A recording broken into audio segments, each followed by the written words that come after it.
Shalom, selamat pagi Bapak Ibu Saudara-saudara yang dikasihi oleh Tuhan. Berjumpa kembali bersama saya Pendeta Eka di dalam renungan firman Tuhan pada hari Sabtu 30 Oktober 2021. Sukacita, damai sejahtera dari Tuhan Yesus kiranya menyertai Bapak Ibu Saudara sekalian yang pastinya mendatangkan kebahagiaan. Puji nama Tuhan. Sampai pada pembacaan kita di doa Sabtu pagi ini, yakni Nehemia pasal yang kelima. Firman Tuhan memberkati kita sekalian. Baik Bapak Ibu Saudara, sebelum kita akan merenungkan bagian firman Tuhan hari ini, kita akan terlebih dahulu berdoa.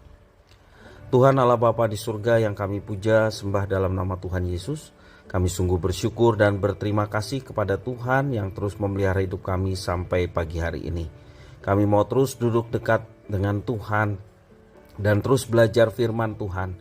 Kau mampukan untuk kami dapat mengertinya, dan Kau juga menolong untuk kami dapat menerapkan dalam hidup kami setiap hari. Terpujilah namamu Bapa, demi nama Tuhan Yesus kami berdoa. Amin. Bapak Ibu Saudara-saudara yang dikasihi Tuhan, saya bacakan di dalam Nehemia pasal 5 ayat 1 sampai yang ke-7. Demikian firman Tuhan. Nehemia memperhatikan keluhan-keluhan sesama orang Yahudi. Maka terdengarlah keluhan yang keras dari rakyat dan juga dari pihak para istri terhadap sesama orang Yahudi. Ada yang berteriak, anak laki-laki dan anak perempuan kami banyak, dan kami harus mendapat gandum, supaya kami dapat makan dan hidup.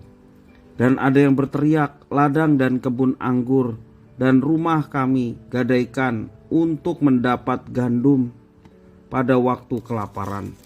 Juga ada yang berteriak, kami harus meminjam uang untuk membayar pajak yang dikenakan raja atas ladang dan kebun anggur kami. Sekarang walaupun kami ini saudara sedaging dengan saudara-saudara sebangsa kami dan anak-anak kami sama dengan anak-anak mereka, namun kami terpaksa membiarkan anak-anak lelaki dan anak-anak perempuan kami menjadi budak, dan sudah beberapa anak perempuan kami harus membiarkan diri dimiliki orang. Kami tidak dapat berbuat apa-apa karena ladang dan kebun anggur kami sudah di tangan orang lain. Bapak Ibu Saudara-saudara yang dikasihi oleh Tuhan, ketika pembangunan tembok Yerusalem dalam proses pengerjaan, ada sisi lain yang terkuak, yaitu kehidupan orang-orang Yahudi yang selalu berada dalam tekanan. Dahulu mereka mendapat tekanan dari bangsa asing ketika hidup di tanah pembuangan. Saat kembali ke negerinya, mereka mendapat tekanan dari para rentenir dan orang kaya yang cenderung memeras rakyat yang miskin. Saat Nehemia sedang mengupayakan kesejahteraan orang-orang Yahudi yang dia pimpin dengan membangun tembok Yerusalem, ia berhadapan dengan orang-orang yang justru mencari keuntungan dari kemalangan rekan sebangsanya. Ini terjadi ya di masa pandemi seperti sekarang ini, juga ada yang terjadi seperti itu ya, memanfaatkan situasi untuk keuntungan diri sendiri. Dan itulah yang dialami bangsa Israel ya, menggunakan kesempatan untuk kepentingan diri sendiri. Orang-orang kaya memanfaatkan bencana kelaparan dan krisis ekonomi saat itu untuk menguasai kehidupan dan aset orang lain. Mereka memperbudak dan menjual saudara-saudaranya sendiri. Mendengar keluhan itu, Nehemia sangat marah. Kepemimpinan Nehemia membawa harapan baru bagi kesejahteraan kaum miskin atau kaum kecil, kaum papa. Kesehatian membangun tembok memunculkan harapan baru akan kehidupan yang lebih baik. Pada kenyataannya banyak orang Yahudi masih hidup dalam kemiskinan. Untuk memenuhi kebutuhan makan dan minum saja mereka harus menggadaikan ladang, kebun anggur mereka, bahkan rumah. Juga ada yang menjual anak-anaknya, baik laki-laki maupun perempuan, menjadi budak. Untuk membayar pajak kepada raja, mereka terpaksa harus meminjam uang kepada rentenir. Dan akhirnya hidup mereka terlilit oleh utang. Itu dari ayat yang saya bacakan tadi. kondisi bangsa yang miris seperti itu membangkitkan kesedihan dan kemarahan Nehemia. Sebagai seorang pemimpin yang memiliki otoritas dan kuasa, ia patut menegakkan keadilan dan kebenaran hukum-hukum Allah di tengah-tengah bangsanya. Nah, kalau kita perhatikan di dalam pasal 5 ini ada beberapa kebijakan yang diambil oleh Nehemia. Yang pertama kita perhatikan, yakni ia mengajak para pemuka dan penguasa Yahudi untuk mengadakan pemutihan utang sebagai kesepakatan bersama. Itu bisa kita baca di dalam ayat 8 sampai yang ke-10. Dan yang kedua adalah tanah pusaka yang diperas oleh mereka dikembalikan seutuhnya kepada pemiliknya. Perhatikan di dalam ayat yang ke-11, di situ jelaskan. Dan yang ketiga, mereka diminta komitmen dan janjinya untuk melaksanakan dan tidak melakukan tuntutan apapun terhadap orang yang berutang. Inilah kebijakan dari seorang pemimpin sejati, Nehemia. Pembelaan terhadap warga miskin, inilah yang membawa Nehemia diangkat menjadi bupati tanah Yehuda. Bapak Ibu Saudara-saudara yang dikasihi oleh Tuhan, Nehemia marah terhadap sesuatu yang tidak pas, yakni ketidakadilan di tengah bangsanya. Dalam amarahnya Nehemia tetap bertindak hati-hati. Ia berpikir masak-masak tentang apa dan bagaimana tindakan terbaik yang akan dilakukannya. Dalam ayat yang ke-7 jelas dikatakan demikian. Itu sekaligus juga menjadi kesempatan baginya untuk berdoa dan meminta hikmat dari Tuhan. Ia pun mengambil keputusan yang tepat, yang mendorong dan menolong semua orang untuk bersama-sama mentaati firman Tuhan.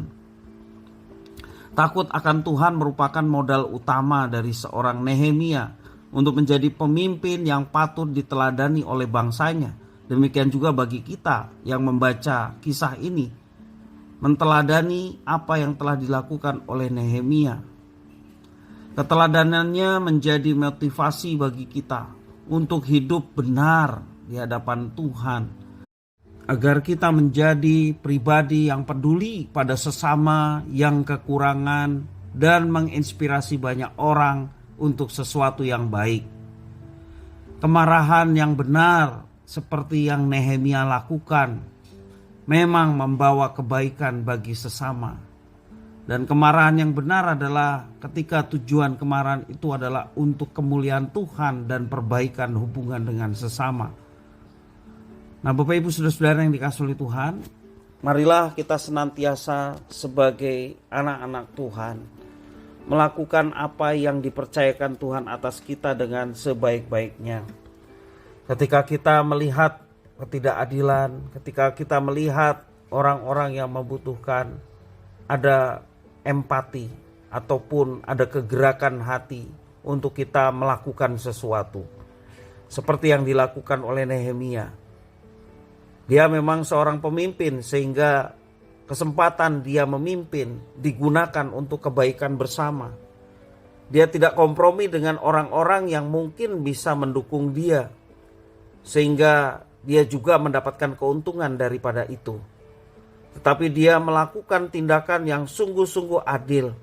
Terlebih keadilan itu dirasakan oleh orang-orang yang membutuhkan, orang-orang miskin, orang-orang yang saat itu sedang bermasalah dalam perekonomian maupun keluarga mereka. Bapak Ibu Saudara-saudara yang dikasihi oleh Tuhan, biarlah kehadiran kita dimanapun Tuhan tempatkan kita, kita pun boleh mendatangkan sesuatu yang baik bagi banyak orang. Terlebih mereka-mereka yang membutuhkan. Apalagi kalau kita perhatikan saat ini sesungguhnya masih banyak orang-orang yang membutuhkan jalan keselamatan yang diberikan Tuhan kepada banyak orang, tetapi mereka belum mengerti akan semuanya itu. Bapak Ibu Saudara-saudara, biarlah kehadiran kita di tengah orang-orang yang membutuhkan seperti yang saya sampaikan tadi, sungguh-sungguh kita boleh berarti dan menjadi berkat bagi mereka. Tidak ada perkara yang mustahil kalau kita mau melibatkan diri dalam pekerjaan Tuhan untuk menolong orang lain. Apapun kebutuhan mereka dan juga kebutuhan utama, yaitu keselamatan di dalam Yesus Kristus. Tidak ada perkara yang mustahil kalau Tuhan yang akan menyatakan sesuatu bagi mereka semua, termasuk juga mereka dibukakan pintu hatinya untuk mengenal pribadi Tuhan yang baik, yang agung dan luar biasa di dalam Yesus Kristus, Tuhan dan Juru Selamat manusia. Biarlah firman Tuhan ini boleh menjadi berkat bagi kita sekalian. Mari kita berdoa. Tuhan Allah Bapa di surga, terima kasih atas firman Tuhan. Kau mampukan untuk kami dapat menjalani setiap pesan firman Tuhan dalam kehidupan kami setiap hari, sehingga nama Tuhan dipermuliakan dan hidup kami bersama-sama boleh memancarkan terang Kristus, menjadi berkat bagi sesama yang membutuhkan. Terima kasih ya Tuhan, terima kasih. Inilah doa ucapan syukur kami atas firman Tuhan. Hanya di dalam nama Tuhan Yesus kami berdoa. Amin.